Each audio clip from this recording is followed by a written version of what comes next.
Loose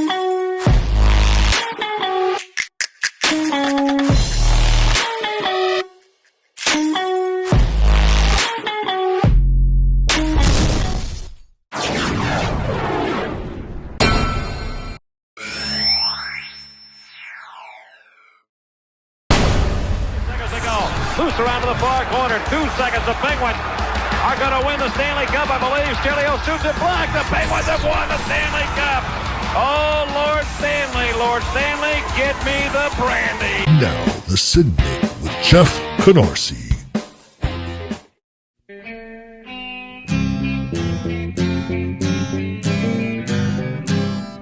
Hello out there, we're on the air. It's hockey night tonight.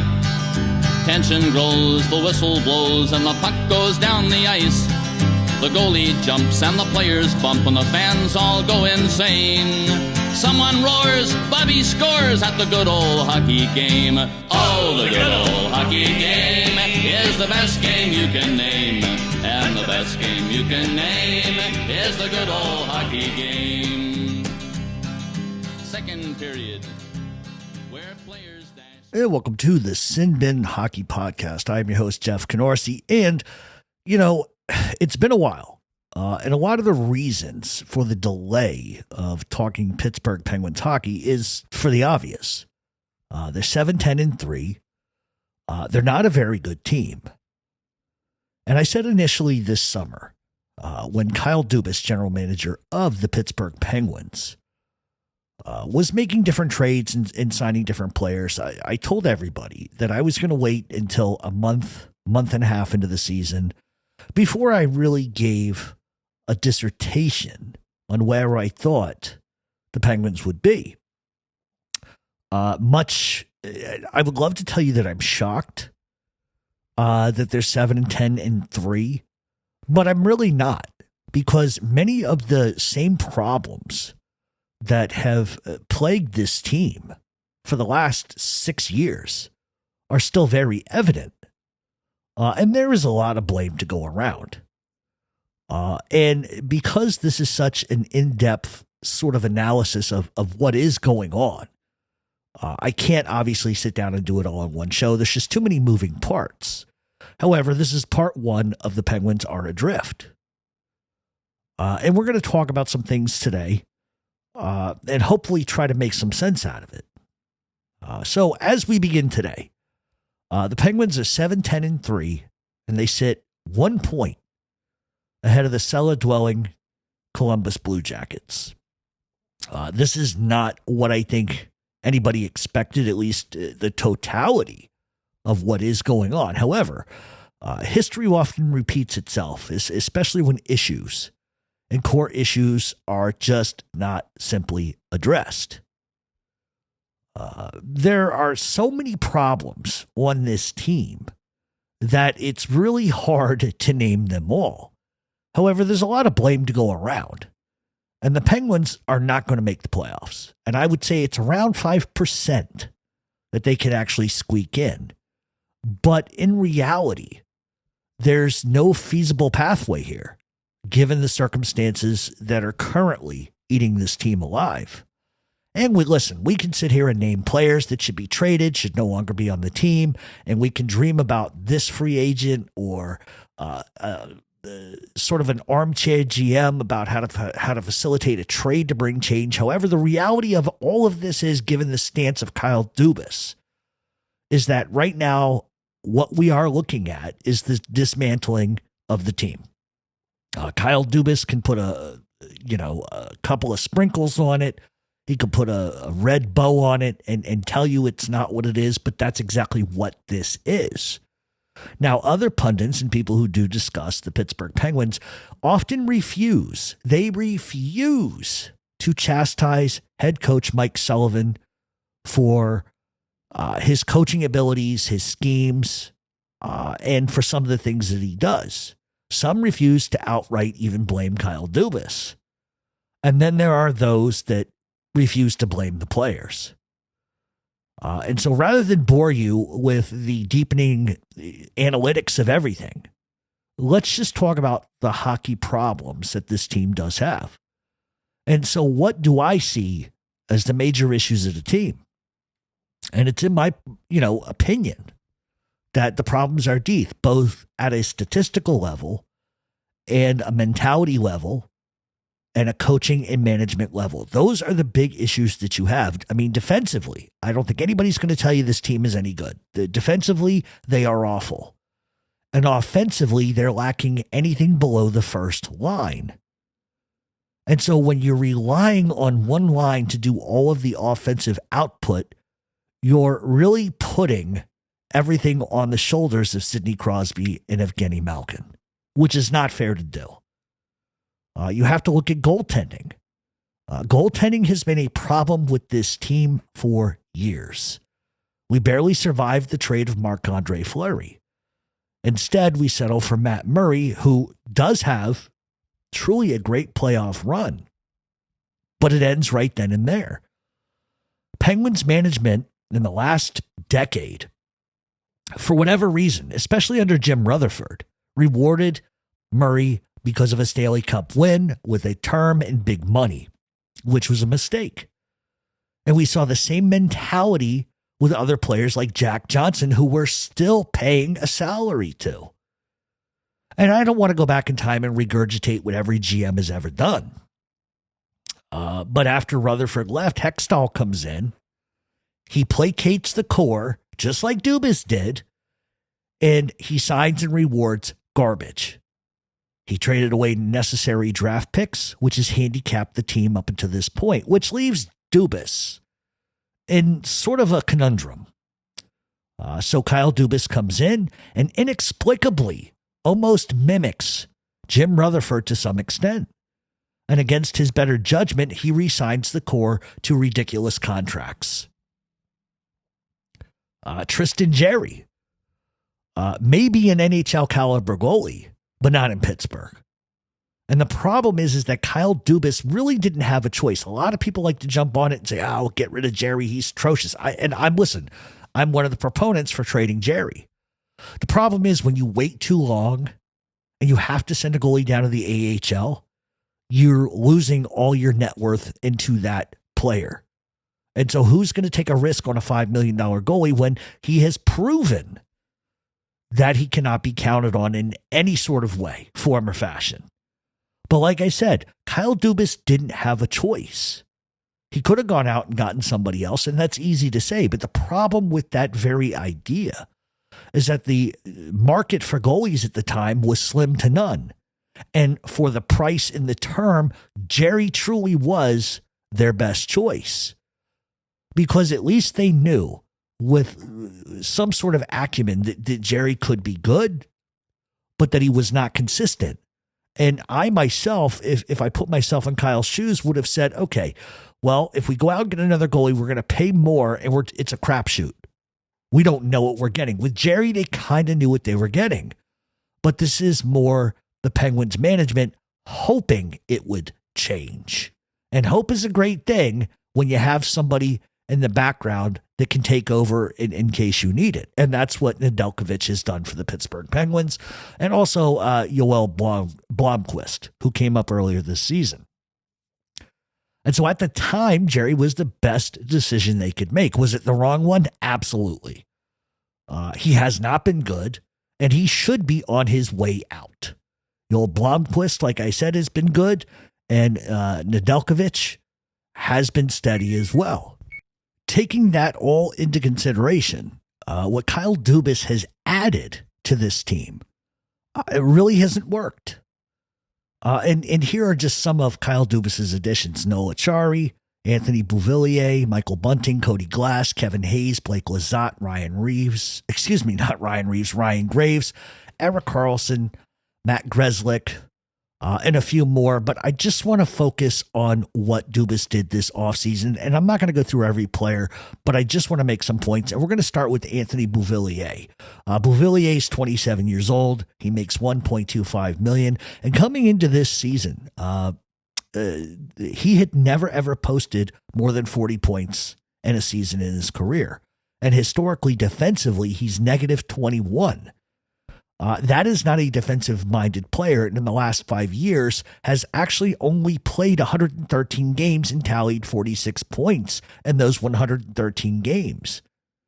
And those averages, that's way less than a point per game. For $1.25 million, you're not really taking a risk. But when you look around the league, there is 24 players who are better rounded, younger, and whose stats and salary support the fact that Beauvillier was a bad decision by Kyle Dubas. Dubas stated that he wanted short-term one-year deals, but if you're going to do that, you have to use the statistics, the output to support those decisions. Look at Cody Glass, 25 years old, $2.5 million. And coming into the Penguins organization, had never put up more than 35 points, and that was 2 years ago. And he's a player, he's a negative player throughout his career. And for the price, once again, you could afford a different player with more upside. In Glass, this season has been hurt more than he's played. He already has, I believe, 2 concussions this season. Maybe it's bad luck, but you're gonna start seeing the trend. Kevin Hayes, 32, $7.1 million. However, Philadelphia retains 50% of that. And he's shown in the past that he can score. But yet, as we see in Pittsburgh, he's a wash. 4 points minus 8. And the reality is, when you have a center that's going to play on your third line, he can't have 4 points. He can't be negative 8. You just can't have that. And the reality is his abilities have been sloping downward since a few seasons ago. And that's why the Flyers shipped him out to the St. Louis Blues. And so rather than go through an entire list, I just wanted to reference those players. None of those guys are going to be on the top list of any NHL GM looking for stability up and down the roster. Maybe one of them to round out a bottom 6, but not 4 of them. And what Kyle Dubas did was essentially add 5 fourth-liners to the Penguins with 0 offensive upside and 0 defensive abilities. Typically on the bottom 6, you're looking for two-way players who can play both sides of the puck. But for some reason, Kyle Dubas added players who are more liability than anything else. And Kyle Dubas is responsible fully for not adding appropriate talent to round out the team. And while I certainly understand acquiring draft picks for the future is what every GM should have on the forefront, the one glaring thing that Kyle Dubas has not done well at all up until this point is complement what he actually does have. You cannot win and you cannot be competitive when you rely on one line to do all of the offensive output, and 2 of them combined are 72 years old. And so the bigger glaring issue here, at least, past what Kyle Dubas has done, leads us to a much bigger issue, and that's age, the style, and the coaching of this team. And listen, I like Dan Kingerski, who runs Pittsburgh Hockey Now, but I completely disagree with his assertion, nonstop assertion that he makes that Mike Sullivan, the head coach, is ahead of his time in hockey acumen. It's almost laughable. And I disagree with that idea that the system is not flawed, because it is. And I'm going to prove today that it is flawed, and I'm going to tell you why. And for the life of me, I just don't understand why he can't see through it. But he's entitled to his opinion, and I'm not trying to take a shot at the guy, but obviously he's never played hockey in his life. Listen, there is a big difference between sitting in the stands in the press box watching games, and yes, you can discern NHL talent from AHL talent. But it's the small, minuscule things that people that are hockey fans and press people that they just don't understand. And it's because they've never played. And I'm not saying that people that have never played the sport don't have a total understanding of it. But people who have played, like myself and many of the people that are on our Facebook page, Pens Talk Kennedy Club, if you're interested in joining, many of us have played. And so we understand the game sort of in a different way. And it doesn't make him any less intelligent, doesn't make him any less knowledgeable. There's just certain things that separate somebody who sits in a press box versus somebody who's actually been on the ice and played. But opinions aside, I do appreciate some of his observations. I think he's a smart guy, but I also think he's a homer to some extent. And I think he's afraid to say certain things. And I understand that. When you work and you want to get into the Penguins clubhouse, I get it. But he's wrong about some things. Number one, the system. Look, we can talk 1-2-2, 1-3-1. We could talk about the trap. We can talk about the left wing lock. And we can employ all of the hockey jargon in the world. But the reality is this. When you are pretty much the slowest and oldest team in the league with zero physicality, it doesn't matter what offensive system you're going to attempt to employ, you are going to fail. And I always like to keep systems easy. And it goes back to what we all learned in youth hockey, positioning. And an example of that would be if a defenseman is coming out of his own defensive zone and he comes across the red line into the blue line, and let's say he charges deep into the zone with the puck on his stick, a forward has to drop back to cover his position on the point. The center has to play the front of the net and then has to play high up between the defenseman and the blue line, given whatever the situation might be. Everything in hockey is positioning. Your deployment of the puck swings from behind the net to the winger to the red line, and then you're playing dump and chase. And then it's expected the wingers will charge into the zone and use their body to maintain, or physicality to maintain possession of the puck, and then they begin to cycle the puck. And the thing is that the Penguins, who have deployed this multiple times this season, they get beat to the puck. They skate it out of their zone, they come over, they dump it in, and the wingers are too slow and they can't beat the defenseman back to the puck.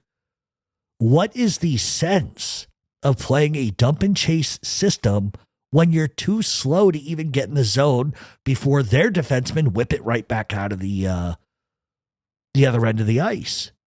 What's the point of employing a dump and chase if you're not going to play a physical brand of hockey? And that's why I want to keep this idea simple.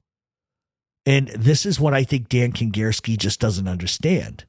Sullivan employs systems that should benefit the Penguins' skill sets, but the systems that he employs only exploits the Penguins' weaknesses. And you continue to see, this is inexplicable to me, but you continue to see the breakout on the power play led by Carlson, who skates 10 feet up to the blue line, or a forward, Brian Rust will bring it up to the red line, and then he passes back below the blue line. And it's the most, if you get it to the red line, dump it the fuck in the zone. Why they are dumping it backwards, it blows my mind, because it's the most inept deployment of the puck on a power play I've ever seen. And if opposing team has more speed up front, then you're asking for problems if you cannot get the puck out of your own zone. If two forwards hop on Carlson and force him to cough it up, then it becomes a 2-on-1 or a 2-on-0 or a 3-on-0 or a 3-on-1 odd man rush immediately. And teams have exploited the Penguins all year by doing just that. And if I can see that, why can't Sullivan? And there's an old philosophy in hockey. You cannot hit what you cannot catch. And you cannot score those grimy goals like Patrick Hornquist used to do if you're not willing to get hacked and whacked in front of the net. Michael Bunting takes abuse all game, but he's the only player that plays the front of the net. And that's another vexing thing that Sullivan employs that makes no sense, giving the slow old legs that the Penguins have. Always keep it simple. Your team, the Penguins are perhaps the slowest team in the league. Utilize your defensemen to carry the puck out of the zone, get to the red line, and then blast the puck into the zone. And let those forwards expend their energy crashing and banging, because you're giving them an extra 10 feet to work with. You can't outskate them, so you have to give yourself that extra 10 feet. And it would work, but the problem is Sullivan's systems are passive, not aggressive, and they lack any physicality whatsoever. A few times this season, Lizotte crashed somebody in the corner on the dump and chase, forcing them to cough up the puck, and the Penguins have scored as a result. That's how you win hockey games. Sullivan's system is outdated, it's old, and it relies on the opposition to make positional mistakes. However, if you cannot show the same speed as your opposition, you're screwed. And sure, you might get the occasional turnover, you might get the occasional goal, but in reality, that is going to work against them 90% of the time. The system has to be acclimated to helping the skill set that you do have. And most nights, it just works completely against the Penguins. Secondary to that, usually four lines play the same format of a system, but with different tweaks to help the team based on what that line's skill set is. It used to be the old days. Your first and second line was your offense. Your third line was defense. Your fourth line was muckers and grinders. And those systems really haven't changed, but Sullivan does not employ any differences on any of his lines. And it's called offsetting your lines. You have to offset. You put a weak left-handed defenseman with a strong right one. And what you hope is if the left one gets caught, like if a good example, Owen Pickering gets caught, Chris Letang can get back. You have to offset your skills. And Sullivan doesn't do this. He has the same system for all four lines. And that is a huge problem for this team. Now, this next part is something that nobody addresses at all. Over the years, we have seen 30 to 40 players come and go under Coach Sullivan. Now, sure, you're going to trade players for some players who just don't work out. That's not everything is perfect, right? And most of the players that they have brought in the last 7 years haven't worked out. There's been some that have been gems, but most have just been awful. And these players came to Pittsburgh with reasonable stats, which is why the Penguins made a trade to acquire them to begin with. Then inexplicably, they arrive in Pittsburgh and they shit the bed. And eventually they get traded away again, and then they suddenly go back to excelling again. And you have to ask yourself, how is it every damn player that happens to come to Pittsburgh, this happens to? What are the odds of that? Okay, 1, 2, 3, 4, maybe 5, I get it. But 85% of them don't work. It's not the player. It's not the decision of the GM making that trade. It's the system. And this is why I said you have to adjust your system for the skill set that you have sitting in front of you, and Sullivan doesn't. Noah Chari, let's talk about Noel. He's hard-nosed, physical. These are all the things we were told. And he's going to, add in some goals here and there. Everybody in the league needs a Noah Chari. And if you remember, Kyle Dubas at his presser said, we're bringing him in because he's a physical presence with some offensive ability. Remember that? He brought him from Toronto because he played a smash mouth style. Under Sullivan, barely noticeable in the physical department. He might throw one hit a game that you maybe see, but this is not what Kyle Dubas said we were getting. And if you look at Noah Chari's past, he has consistently been an absolute maniac physically. Under Sullivan, crickets. And if I have to hear Dan Kangierski say one more time how physical Noah Chari is, I'm going to send him a video of what physical hockey looks like, because that's not it. And it's either two things here, okay? Either Noah Chari just never seems to get, in the right position to really drill somebody, or Sullivan just doesn't like physical hockey. In my opinion, is the latter. I don't think Sullivan likes physical hockey. Sullivan thinks, and has for a long time, that this team should be offensively driven by speed. It hasn't worked. He then switched it up and tried to employ a defensive structure which allowed for the other team to cough up the puck, and then we make them pay for it. That failed too. And this is why I disagree with Dan Kingerski on the issue. But there is a caveat to all of this. Okay, so while I disagree with Dan, I'm also going to say there's a caveat to what he is saying because I understand where he's coming from. The mentality of this team is a problem. Emotionless, no effort, lazy plays. And most teams who get pounded 3 games in a row come out, sticks high, elbows out, and take shots at the opposition after the whistle. This team under Sullivan has never, ever played that way. It's like we have 22 players who all just don't give a shit when they get a little behind on the scoreboard and they quit. And it's not everybody, but there is zero emotional foundation on this team, and it's been that way since the last Cup win. And that's when everything changed. Look around at the league. Look at other teams who are getting beat 7-1, 7-1, 6-1, and watch how they react. They're going to throw a cheap shot. The sticks are going to be up. They're going to have an attitude. Not the Penguins. Not them at all. Oh, I'm sorry I bumped you. That's the mentality that they have. And what are the odds that every player on the team really, truly feels that way? I'd say 0%. But what if the coach doesn't like the physical style and doesn't want aggression? The other night, go back and watch the highlights. And I forgot which one of the Penguins it was, but they got hit from behind. Noah Chari immediately beelined for the player who threw the cheap shot. But before he does anything, he looks at the bench and he turns around and then he does nothing. You're down 6-1. Where is the retaliation? Where is the anger? Who cares if you take a fucking penalty? Who cares at that point? You're going to lose the game. Show some emotionality here. Show some pride. Instead, nope, nothing. Instead, what we got was Sidney Crosby hitting somebody from behind to send a message. And where is that message on the rest of the team? This team has played with little to no emotion in 7 years now. So is it them? Is every player on this team somehow manufactured the same way?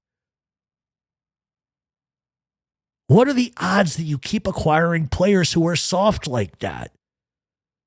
Once again, it starts with the mentality of the coaching staff. So, should Sullivan be fired? Yes, I think he should. He won't be, but he should be. But here is the issue with firing Mike Sullivan. Removing Sullivan isn't going to hurt this team. In fact, it might inspire them a bit for at least a handful of games. But as wishy-washy as this team has been, and taking into consideration that Dubas is not going to add term players to this team, then what the hell is the point in firing Sullivan then? What's the point? If you're going to make a change, fire the entire coaching staff, hire a good coach who is going to employ his own systems. But it's negated by the fact that Kyle Dubas refuses to bring a player in to help the situation.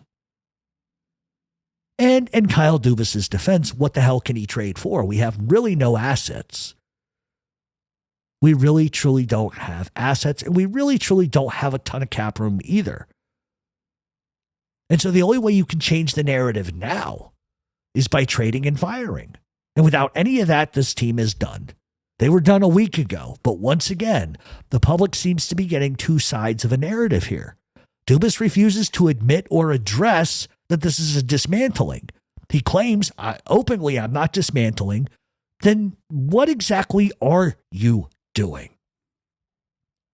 The Penguins have to make hardline decisions, and honestly, it's already too late to save the season, especially when you have a GM sitting on his hands and a coaching staff that unfairly or not is saddled with a deep lack of talent. And that's the reason why I cut Sullivan some slack. The players play and the coaches coach. It goes hand in hand. Dubas adding to that, it's just a spoke on a big wheel. One can only coach with what he has in front of him. And Dubas thus far in his tenure has failed greatly in that aspect. Remember last season around this time, we were all screaming for Dubas to get off his hands and make moves, and he didn't. He waited till the trade deadline. He believed in his players. And listen, that's great. But even most couch GMs who sampled the Penguins' records and stats and the output could have told you they weren't going to make the playoffs. And if true changes are to come, it has to be in the form of firing Mike Sullivan and getting the mistakes out of Pittsburgh and showing enough balls to dismantle the core. You have to move on from Chris Letang and Erik Karlsson. You just have to. Nostalgia is great, but nostalgia ages incredibly badly in certain instances, and this has. You know, Kyle Dubas wasn't afraid to piss off the apple cart when he traded Jake Gensel, and the team revolted on him as a result. So why are you sitting back idly now? And yes, I understand. Limited trade clauses or no movement clauses, I get it. Limited cap space, I understand that too. But at this point, Kyle Dubas has to have some real conversations. Nobody that's a fan is going to begrudge a general manager who has to make tough decisions and make trades that are going to upset certain people. But where the fans are going to revolt is when you sit back and do absolutely nothing. Which direction are you going? And sort of my final little thing with part one to this is, how fair is this to Sidney Crosby, who has taken a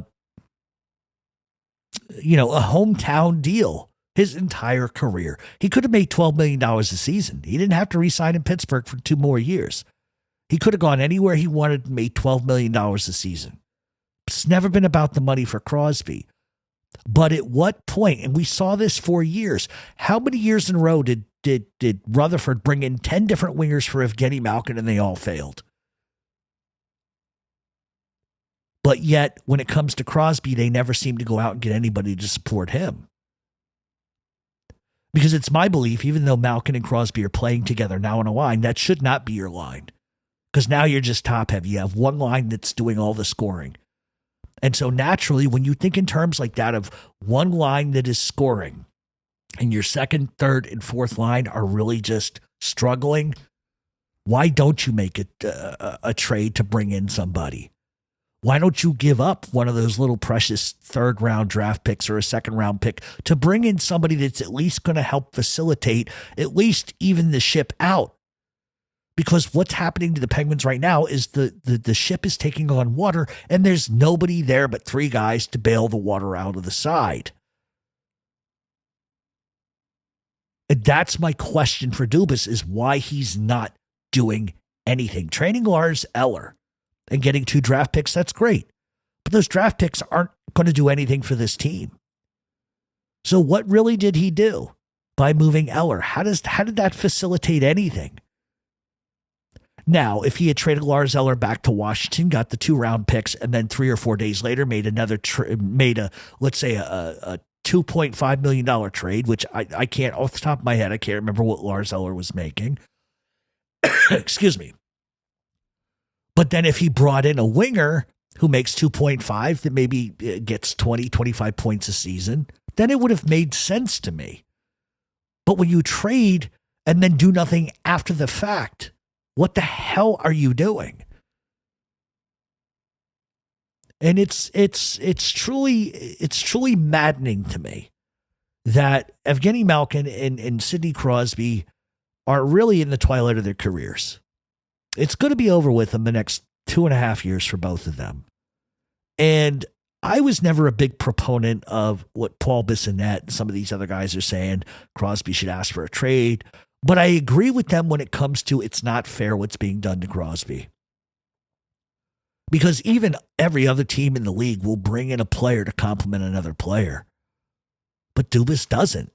And I get it. He doesn't. He has tried to go against the grain of what every other GM in the last 10 years has done in Pittsburgh. He has to stock for the future. I get it.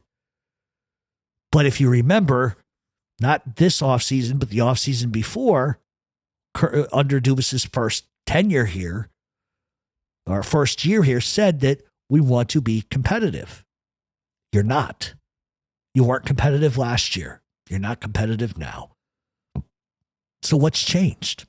What have you done to facilitate change? Bringing in 5 fourth liners isn't addressing the issues. And so I don't know what's going to happen with this team. Unless Kyle Dubas changes his stance, I would almost tell you for sure, I think Marcus Pettersson by January will not be in Pittsburgh. He's gone. And I'm also going to go out on a limb and tell you I think Chris Letang is going to get traded.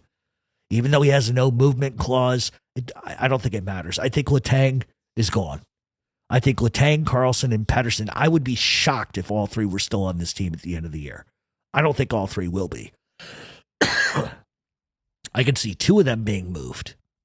But at some point, listen, getting the band back together is a great thing, but if the band can't play the guitar anymore and can't sing, find a new band. And Kyle Dubas is yet to do that. And the longer you wait, the worse this is going to get.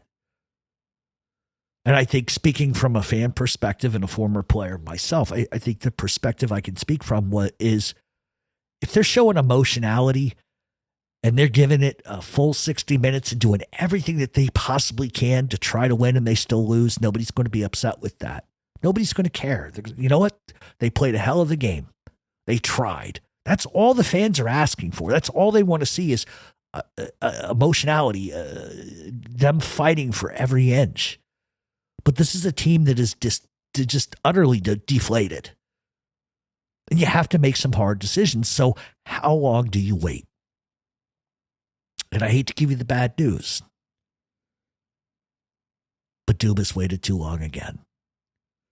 All right, so that's going to be it for this week. We will come back with part 2 next week. I believe the Penguins are playing this evening against Tampa Bay. Might be an interesting game, might not be. I like the movement of bringing up Owen Pickering, Sam Poulin, and Ponomarev. I think that's an interesting decision. I still think, I think sitting Ryan Graves down is the right idea. I think he's a liability. Ryan Shea's having some problems on the back end. Jack St. Ivan, he's not having a good year, but it's all indicative of the mentality. Sidney Crosby can only manufacture so much on his own. You need other people to step up. And they just aren't. And that's why I tell you that making a change is what's better for the team. Bring in listen, people will argue against me. Bring back Tanev. Tanev is not going to score goals, but you know what he is going to do? He's going to drill people. He's going to play emotionally. That gives a spark to your team. And I'll leave right now with this question. Name me one player on this team that plays with some emotion.